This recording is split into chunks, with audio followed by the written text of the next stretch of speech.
Genesis 31. Jacob flees from Laban. Jacob heard that Laban's sons were saying, "Jacob has taken everything our father owned and has gained all this wealth from what belonged to our father." And Jacob noticed that Laban's attitude toward him was not what it had been. Then the Lord said to Jacob, "Go back to the land of your fathers and to your relatives, and I will be with you." So Jacob sent word to Rachel and Leah to come out to the fields where his flocks were. He said to them, "I see that your father's attitude toward me is not what it was before, but the God of my father has been with me. You know that I've worked for your father with all my strength, yet your father has cheated me by changing my wages 10 times. However, God has not allowed him to harm me. If he said, 'The speckled ones will be your wages,' then all the flocks gave birth to speckled young. And if he said, 'The streaked ones will be your wages,' then all the flocks bore streaked young. So God has taken away from your father's livestock and has given them to me. In breeding season I once had a dream in which I looked up and saw that the male goats mating with the flock were streaked, speckled, or spotted. The angel of God said to me in the dream, 'Jacob,' I answered. 'Here I am.' And he said, 'Look up and see that all the male goats mating with the flock are streaked, speckled, or spotted, for I have seen all that Laban has been doing to you. I am the God of Bethel, where you anointed a pillar and where you made a vow to me. Now leave this land at once and go back to your native land.' Then Rachel and Leah replied, 'Do we still have any share in the inheritance of our father's estate? Does he not regard us as foreigners? Not only has he sold us, but he has used up what was paid for us. Surely all the wealth that God took away from our father belongs to us and our children. So do whatever God has told you.' Then Jacob put his children and his wives on camels, and he drove all his livestock ahead of him, along with all the goods he had accumulated in Paddan Aram, to go to his father Isaac in the land of Canaan.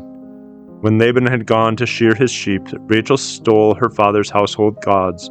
Moreover, Jacob deceived Laban the Aramean by not telling him he was running away. So he fled with all he had, crossed the Euphrates River, and headed for the hill country of Gilead. Laban pursues Jacob. On the third day, Laban was told that Jacob had fled. Taking his relatives with him, he pursued Jacob for 7 days and caught up with him in the hill country of Gilead.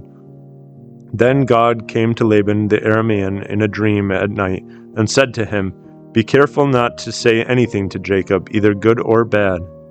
Jacob had pitched his tent in the hill country of Gilead when Laban overtook him, and Laban and his relatives camped there too. Then Laban said to Jacob, "What have you done? You've deceived me, and you've carried off my daughters like captives in war. Why did you run off secretly and deceive me? Why didn't you tell me, so I could send you away with joy and singing to the music of timbrels and harps? You didn't even let me kiss my grandchildren and my daughters goodbye. You have done a foolish thing. I have the power to harm you, but last night the God of your father said to me, 'Be careful not to say anything to Jacob, either good or bad.' Now you have gone off because you long to return to your father's household. But why did you steal my gods?"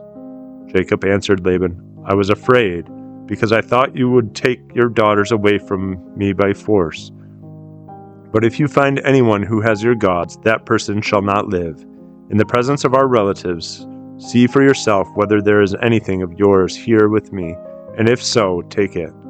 Now Jacob did not know that Rachel had stolen the gods. So Jacob's tent and into Leah's and into the tent of the 2 servants, but he found nothing. After he came out of Leah's tent, he entered Rachel's tent. Now Rachel had taken the household gods and put them in her camel's saddle and was sitting on them. Laban searched through everything in the tent, but found nothing. Rachel said to her father, "Don't be angry, my lord. I cannot stand up in your presence, having my period." So he searched, could not find the household gods. Jacob was angry and took Laban to task. "What is my crime?" he asked. "How have I wronged you that you hunt down? Now that you have searched all my goods, what have you found to your household? Put it in front of your relatives and mine, and let there be between the 2 of us. I have been with you for 20 years now. Your sheep and goats have not miscarried, nor have I eaten rams from your flocks. I did not bring you animals torn by wild beasts. I bore the loss myself, and you demanded payment from me for whatever was stolen by day or night. This was my situation. The heat consumed me in the daytime, and the cold at night, and sleep fled from my eyes. It was like this for the 20 years I was in your household. I worked for you 14 years for your 2 daughters, and 6 years for your flocks, and you changed my wages 10 times. If the God of my father, the God of Abraham, and the fear of Isaac had not been with me, you would surely have sent me away empty-handed. But God has seen my hardship and the toil of my hands, and last night he rebuked you. Laban answered Jacob, The women are my daughters, the children are my children, the flocks are my flocks. All you see is mine. Yet what can I do today about these daughters of mine, or about the children they have borne? Come now, let's make a covenant, you and I, and let it serve as a witness between us. So Jacob took a stone and set it up as a pillar. He said to his relatives, Gather some stones. So they took stones and piled them in a heap, and they ate there by the heap. Laban called it Jegar-sahadutha, and Jacob called it Gilead. Laban said, This heap is a witness between you and me today. This is why it is called Gilead.